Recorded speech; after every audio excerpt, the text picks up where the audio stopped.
toban qolo ayaa laga khafiifiyey soonka. hadda waa toban qolo ayaa laga khafiifiyey. qaarna khafiifin iska daa inay soomaan baaba xaaraama, qaarna waaba laga khafiifiyey. yaa ka mida qofka xanuunsan baa ka mida. haddaad qandho daraaddeed iyo xanuun daraaddeed la soomi weydo hadda ilaahay kuma kallifin.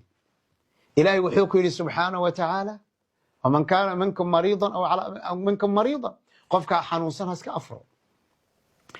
haddiiba soonku inuu dhibaya uu arkay oo hadduu sii soomo naftiisu khatar ku jirto wuxuu soo gudagelayaa walaa taqtuluu anfusakum, naftiinna ha dilina.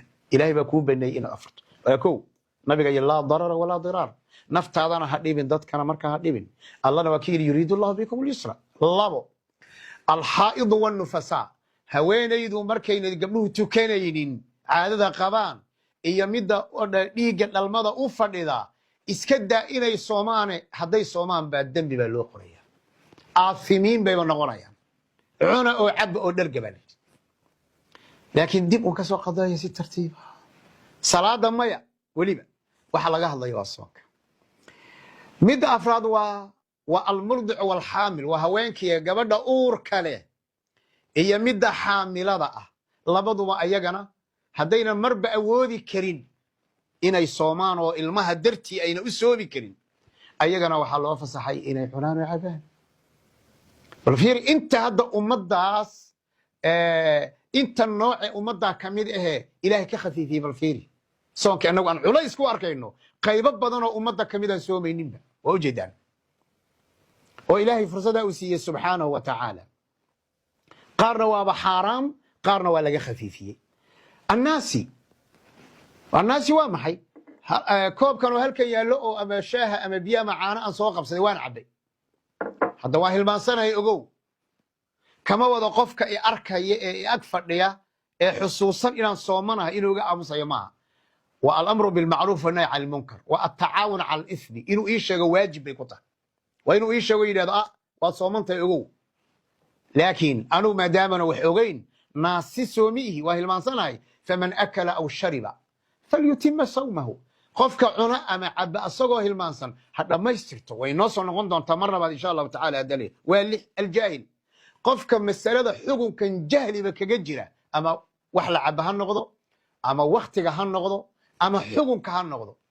shaygani xukunkan waktiguba jahli kaga jiraaba. qoraxda soo jeeduu cunto cunayaa, wuxuu moodayaa salaada markii la tukado in cuntada la joojiyo. weligii muuse maqal. qoraxdii oo weli aan dhicin baa intay daruur noqotay buu mooday inay dhacday, markaasuu cunay. jahli buu waktiga kaga jiraa.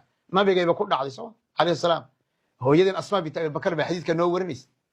fii yowmin ghaym, maalin daruuro ah, daruur labaa nabiga la soconay bay leedahay sal slam. kadib baa waxaanu u malaynay inay qoraxdii dhacday. xataa waa nebi maxamed alayh salaam waa la cunay. kadib ayay caddaatay inay qoraxdu dhicin. nabiguna soo qalleeya ma dhihin, halkaasaa lagu kala tegey.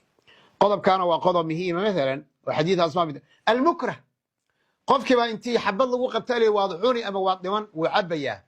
fiirada ilaa man ukriha wa qalbuhu mutma'inu biliimaan. alcaajiz can isiyaami cajzan kaamilan, qofkii baaba duqnimo ama xanuun, cuduradan khatarta ee kansarka iyo wixii lamida ayuu qabaa, ama duqnimo daraaddeed buu la soomi waay. waxaa weeyaan soonkii waaba raashin buu bixinaya. soonk almusaafir, qofka safraya ee musaafirka ahay waa afuraya. safarku ama ha dhiba ama yuusan dhibin way u bannaanta. wuu soomi karaa hadduu rabo, laakiin waa bannaanaansho ayaan marka aan ka hadlayaa. su'aal waxaa weeye, fahal bacda hada alamr, intaa hadda tobankaa qodob iyo wixii ka horreeyan soo sheegnay, qofka ay qalbigiisu gasho sanduuqa qalbiga gashada iimaanna ku darsadaaye, miyuu isdhihi karaa soonku waa adag yahay? allana subxaana wa tacaala wax culus oo aana qaadi karin buu nagu waajibiyey. kallaa, ilaa qof iimaankiisu daciif yahay mooyeen. ayuha alaxibatu fi llah, intaanu kaga kulmayna xalaqada soo socota, astawdicukum allah.